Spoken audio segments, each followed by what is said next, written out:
The following segments are pre-recorded and sponsored by Longworth Productions. Preventing injuries on Triad Today.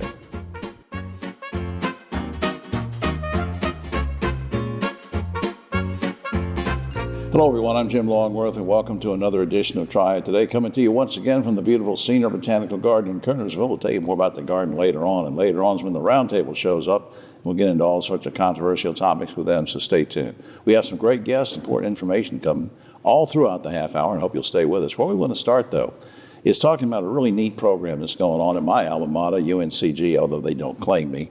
But on my right, Lisa Pluff, she's director of the Integrative Community Studies at UNCG. And with us also is Zion Turner. He's a fourth-year student in that program. Good to see both of you. Good to see you too. Thank you for having us. Lisa, let me start with you and just let's explain what is the program about. Sure. So we it's Integrative Community Studies. We've historically been known as Beyond Academics, so that's our old name. But Beyond Academics. Beyond okay. Academics, yep. Right. And it is a 4-year certificate program for students with intellectual disabilities. We were the first in North Carolina, and we are currently the only 4-year program in North Carolina. There are a couple others across the state. Right. And we have 30 students enrolled this year. 30 this year. Mm-hmm. And now, Zion, why did you choose the program? Because it seemed like it's a good place to go to and everything. I used to go to ECPI, but it was a fast-paced college. Yeah. But I've been told that go to UNCG would be better, and I got an idea like that's another thing I can add to my resume. Right. Is business and technology, because I want to own my own business. Like my grandpa, he worked everywhere. So your grandfather sort of inspired you, and you want to run your own business sometime. Right. What did your grandfather do? His name is Alex Turner. He worked in construction, a brick mason. Oh, yeah. Mm-hmm. That's great. What do you enjoy most about the program at UNCG so far? I could say the events, mostly the events. Okay. Pretty good. But mostly I go to the e-sport room to play games or have some little bit free time, or to the gym to Right. have some stress relief and everything, because in college you will have a lot of stuff beyond stress, homework and everything. You Yeah. just need time to get away from that. What are you most proud of accomplishing since you've been there as a fourth-year student? I can say mostly my mental health, because I've been a little bit struggling through life and everything, and feel like I couldn't do anything or possibly do anything to make for myself. I had this big dream and everything, say I'm about to do this, do that, but I never figured out how I'm supposed to do it. And I always self-conscious about myself that I couldn't do anything or have much to inspire to my grandfather's dream, until I came to UNCG. Just got a whole lot of stuff, some new skills I work out, business, making money. And you're finding a pathway to where you need to be then. Right. I think that's neat. So what advice would you have for other guys and gals maybe in your situation that feel like maybe they weren't finding their opportunities and what they needed? What would you tell them about UNCG? I could say our program will help a lot. And can't say work hard. Everybody knows that you got to work hard, play hard. Well, I don't work hard, but I'm going to start next week. But I just think that's great. Lisa, have you had any feedback or success stories that you want to mention? Or? So the 3 big pillars of our program are self-determination, life planning, and career development. And Right. so as Zion has talked about, he's kind of finding his path for his career. He's got a really great job. He works for our IT department at UNCG, which is really cool, and giving him some great opportunities. So really, overall, the program, it's kind of like a holistic opportunity for students to That's just great. kind of become their own independent person. Before time runs out, is there a particular time of the year that people need to enroll? Right now. So yes, the application is open now for fall of 2025. Okay. And so and it will be open for a few months. All right, up on screen, beyondacademics.uncg.edu is the website. You can also go to the general website, uncg.edu. I thank both of you for what you're doing, Zion. Thanks for hanging in there and being part of the same university. We went to the same university, so it's pretty cool, isn't it? Yeah, really cool. But don't tell them over there. I don't know if they like me or not. So, Lisa, thanks for doing this. Thank you. It's a great program. Thank you. Keep very us much. updated, will you? Absolutely. All right, we'll be right back after this.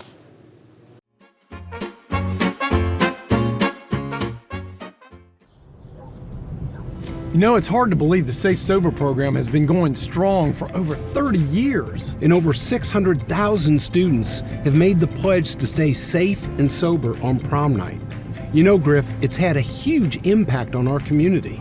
Yeah, you're right, David. And now we're making sure the message continues year-round. So everyone can join us in supporting our students. Learn more and take the pledge at safesober.com, sponsored by Daggett Schuler.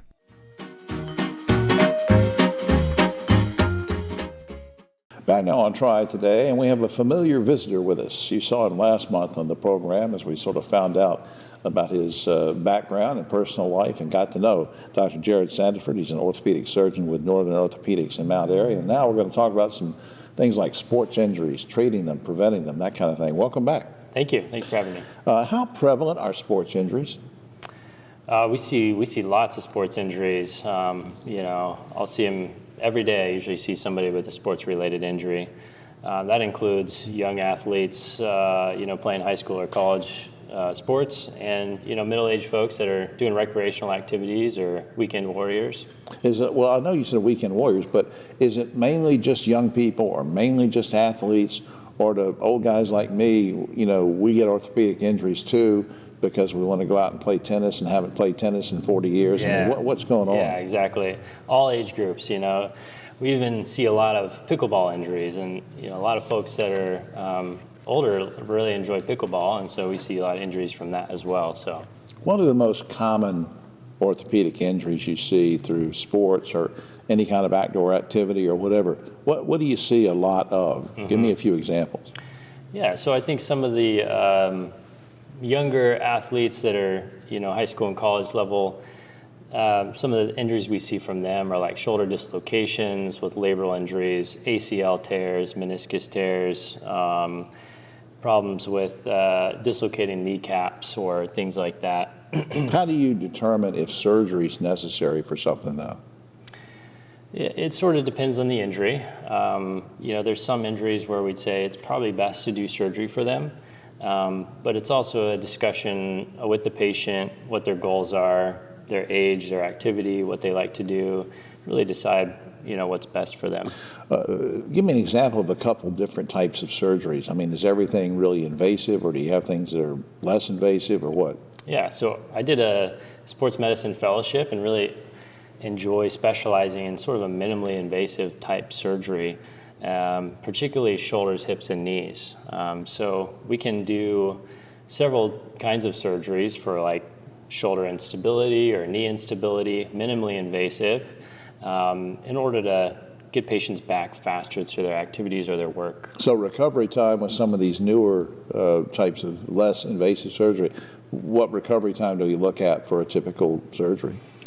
Also depends on the type of injury. For like a meniscus tear in a knee, if we just do the minimally invasive surgery, it could be just a couple of weeks of recovery.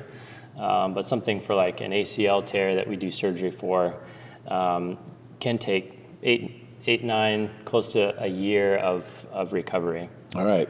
Doc, before I let you get away, would I need a referral to see you guys at Northern Orthopedics or to call for an appointment, or do we need to go through our normal physician?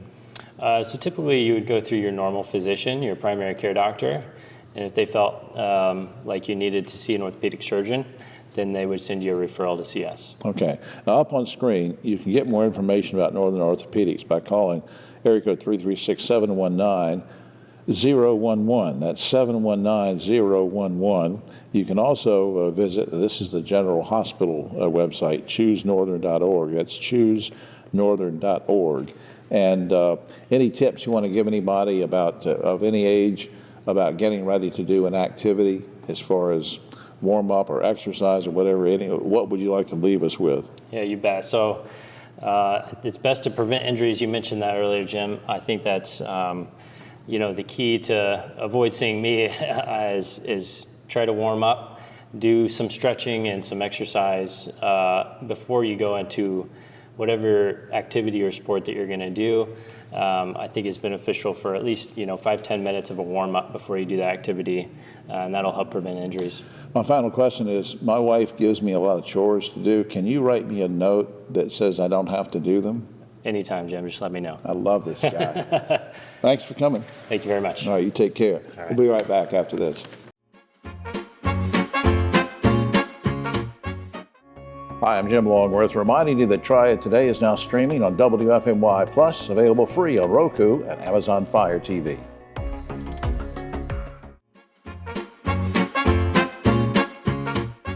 Back now on Triad Today, always glad we can spend a few minutes with the good folks at Inmar Intelligence, and we have a lovely lady with us now that I met at some meetings over at Inmar, so glad we could snag her to be on the show. Latrina McClinton's Director of Compensation and Benefits at Inmar. Good to see you. Thank you, Jim. Good to see you as well. Let's explain to people a little bit about what you do and some of your background, where you're from, and we'll talk later about some of the other things. Sure. I am the Director of Benefits and Compensation at MR. I've been with the organization for a little over 12 years, and I'm so fortunate to work in a position that aligns my passion for helping people with what I do on a daily basis. I am born in Winston and been here pretty much most of my life. Okay, same with me. Yeah. You know, what high school did you go to? I went to R.J. Reynolds High School. Hey, me too. Yeah. Well, let's just do the rest of the segment about Reynolds High School. We'll just forget the rest of the thing. No, seriously. Now, knowing your position, I think you sent me an email one day or trying to send it to me about offering the right tools and support for employees. Now, what's that all about? Why is that important? It's important because employees need a good value for the benefits and for working for an organization that values them and provides them and meets the needs of themselves and their family. And so we pride ourselves in offering a comprehensive benefits package that meets the needs of the employees and their family. And we recognize through benchmarking and talking with our associates that they have special needs. We recently recognized that there was a opportunity to provide better mental health care benefits. That's a big topic these days. It is. Mental wellness for employees and having a workspace and a work environment that is conducive to that. So how do you help them? Well, I mean, one of the things that we've done is we recently implemented about a year ago a new mental health care benefit called Lyra Health. And Lyra Health provides our employees with access to over 8,000 licensed therapists, and they get free sessions for themselves and their families. And the one thing that is so special about this benefit is that prior to this benefit, on average, it took about 21 days to see a therapist when you were having a mental health care challenge. And that's not quick enough. No. And so now our employees, in some cases, can talk to a therapist the same day. Wow. Mm-hmm. That's neat. Now, my friend Spencer Baird, who, of course, CEO of Inmar Intelligence, and the leadership team, they're all in on this. They're very supportive. But going back in time a little bit, how'd you get them to be so supportive? How did you bring them along and say, hey, this is important, we need your help? It starts with data. We saw an uptick in our mental health care claims after the pandemic. We're not immune, just like other employers probably saw that as well. And so we knew we had to do something about it. So data tells the story. We use the data. And plus, we have a compassionate executive leadership team. They care about our associates. And so they were on board from the start. I want to circle back to the first question we were talking about. You know, we were kidding around about you and I going to Reynolds High School and growing up in this area. Was there anything in your background that sort of makes what you're doing gratifying now, that you're working with these employees, you're offering these support services? Sort of tie it all together for me. So I've had the opportunity to work as in the area of benefits for over 20 years, even prior to my tenure at MR. I spent about 13 years at Pepsi, and for 7 of those years, I was their benefits manager. So right. I think that ties in. I'm just connected to naturally helping people is a passion for me. So I love to do things and projects that support others. I think all of that ties in with it. And just understanding that we've got a complicated healthcare system and being able to navigate that. And so I think those things are important to me, and being able to do that in my role with the support of a fantastic team that I have. It's all interconnected. Well, what you said a minute ago about the wait times and everything for getting help, you're knocking down those barriers of accessibility, and I just can't tell you how important that is for everybody, not just the folks in Inmar, but especially in your niche there. Before I forget about it, let's put up on screen, Inmar.com is the general website if you'd like more information. Inmar SafeSober.com. And Latrina, thanks for all you do. Thank you for having me, and thank you. All right, we come back sometime. I will. All right, we'll be right back after this.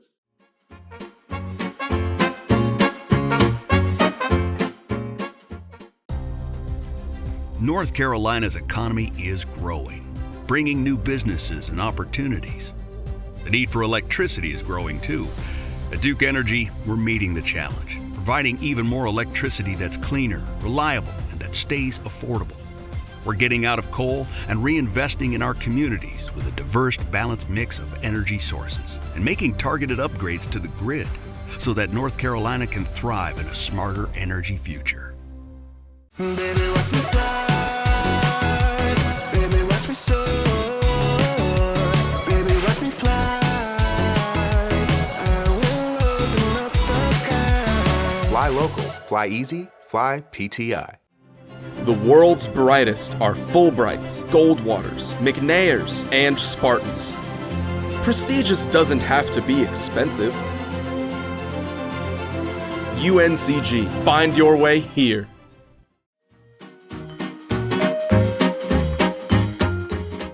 Back now on Triad Today, always glad when we can spend a few minutes with our good buddies from Shift Ed. They do such great work and helping kids of all ages get prepared to move up the ladder in school and after school as well. With us now, she's been on the show before. We welcome back Maya Walker. She's manager of the high school programs at Shift Ed. Good to see you again. Yes, thank you for having me today. And we remind people, of course, that you guys are even working with kindergarten age folks all the way up to prepare them as they move up in the grades. But with high school, especially important because they got a lot of them have their eye on college. So let's talk about the scholarship. What should families know about the Shift Ed scholarship? What do you want them to know? The Shift Ed scholarship is a renewable last dollar tuition scholarship that is available to graduating Guilford County seniors who have been enrolled in GCS since their 9th grade year. Our scholarship does open December 1st and will be available on our website. Now you're saying Guilford County, I just want to make sure people know, because I know at some point you guys are talking about maybe expanding into some other counties, Forsyth and other areas, but for right now, you need to be a Guilford County senior in high school to qualify for this. But it doesn't mean, now there are other types of financial aid that are out there. People can still go for those and still apply for yours, is that right? Absolutely. Our scholarship is one of a million. There are other scholarships that we encourage students to apply for. And you will also hear about the FAFSA, the free application for federal student aid. That is a form that is the first step to accessing funds to help pay for college. All right, so if you're lucky enough to get aid through that, you can still, just to remind everybody, you can still apply for what you're talking about. Absolutely, yes. The Shift Ed scholarship. Now, how early can a high school senior apply for this scholarship? Our scholarship opens December 1st, and we encourage students to apply during their senior year. To make our scholarship more accessible, there's no GPA requirement, no letter of recommendation, and no essays are needed. Okay, well, that's interesting. Now, and I think the deadline is what, July 1st? July 1st, yes. Well, then let me ask you this. If it's July 1st, I'm sort of back timing from there. Once I do the application, if I'm a student, are there any additional steps I need to do other than just filling out the application? After a student completes our application, they are required to complete the FAFSA, which we mentioned a little earlier. They also have to come back into their student portal and indicate what college they will be enrolling in by July 1st, so we know where to send the funds. So they have to declare and pretty much have their stuff together. They need to know about that. Yes, and we give them a while. So students may complete the application in December. We give them until July 1st to tell us what institution they have decided. Now, y'all been doing this for years with this. It's a neat scholarship. But now, is there anything new about this, like the 2025 scholarship from the previous year or the last year? Is there anything new about it? Yes, we are happy to announce that we will be providing the Armfield Acceleration Grant of $1,250 annually to students who have a household income of $75,000 and below. Also, those students, if they decide to go to one of our private institutions, they will receive full tuition support if they have a household income of $75,000 and below. So it's still driven by household income to a large extent on financial aid. I get that. Now, look, there's no right or wrong answer to this, but I'm wondering what you think the impact is on the community of all these things that Shift Ed, you, and I know Wendy Poteet's on the show a lot, and she has a great team with you guys, and you really help kids a lot. But what impact do you think that you're having with these scholarships on the community? The Shift Ed scholarships really help to alleviate the financial burden that pursuing higher education can have on students. The Shift Ed scholarship in particular supports keeping our scholar talent here in the state of North Carolina, as we do have partnerships with the UNC system schools and 5 private partner institutions. Yeah, you want to keep the talent here. We don't want them going somewhere else. You know, they can start a business or get a job here and work. I think that's great. All right, look, up on screen is the basic website, shifted.org. Please go there because you can learn more details about what Maya was talking about with the application, the scholarships, the other things you'll need to do and prepare for.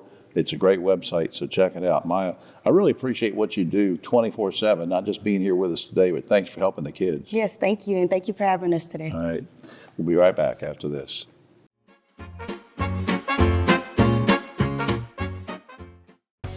Hi, I'm Jim Longworth, reminding you to catch my column Longworth at Large and Yes Weekly every week. It's available throughout the Triad, or you can go online, yesweekly.com. Spartans are the teachers, artists, nurses, scientists, and leaders who build our communities.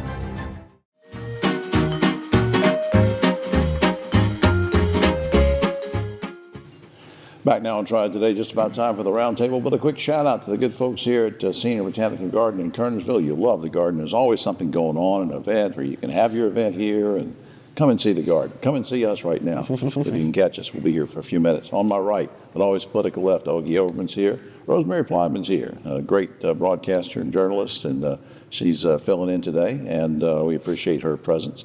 Keith Granberry, founder of Helping Hands Consultants, is here. Guys, let's get to it.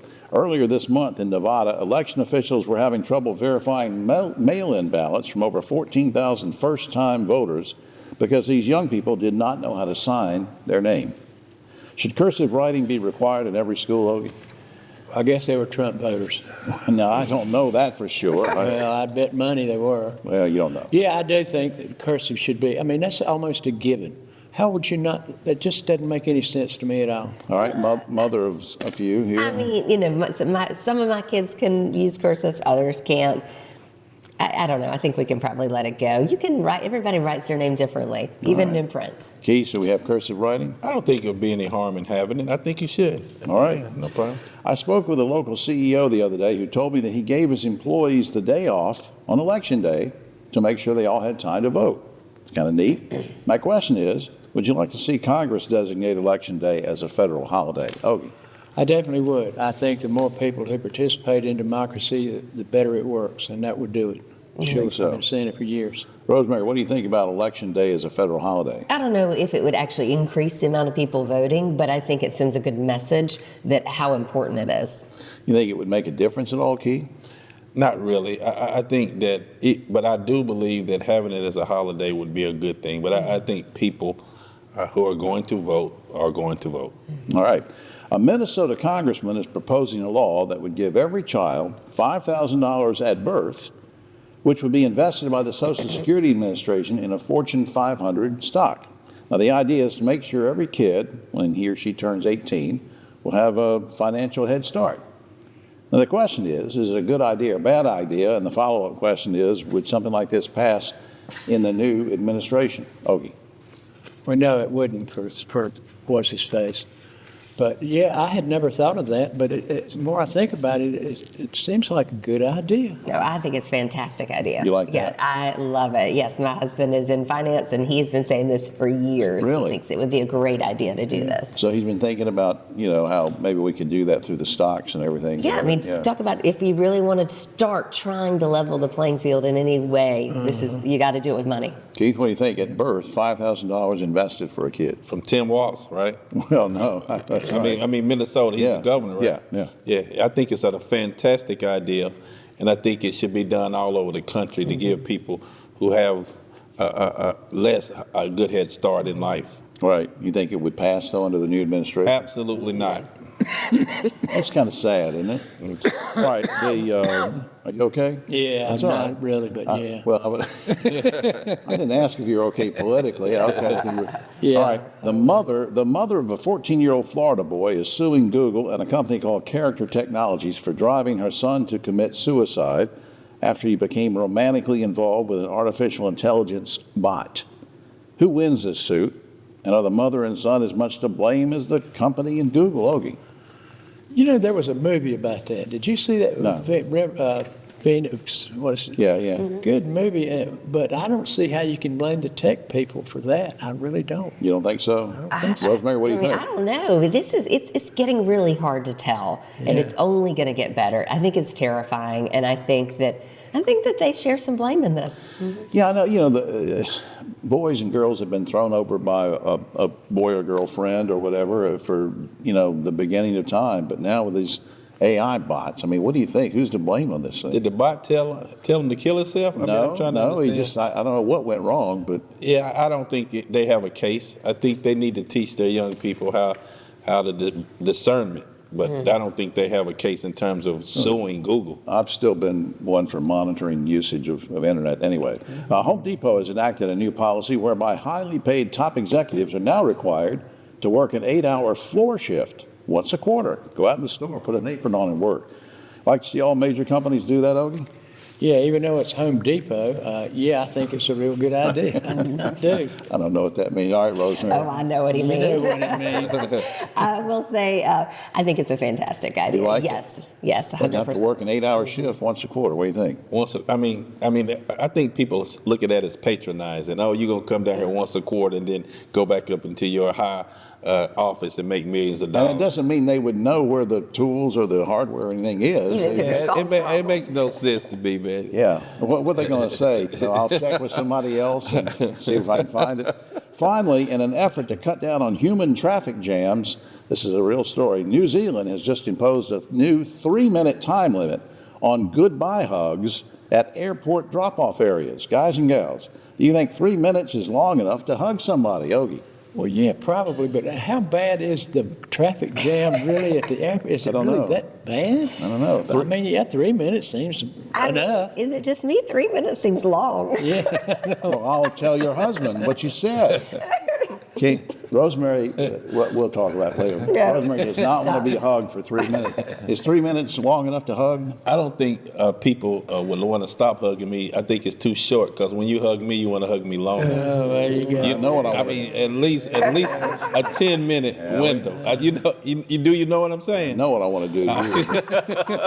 Well, that's all the time we have. Oh, except for this. A man in Greece was arrested last week because he kept breaking into houses just to be able to smell other people's shoes.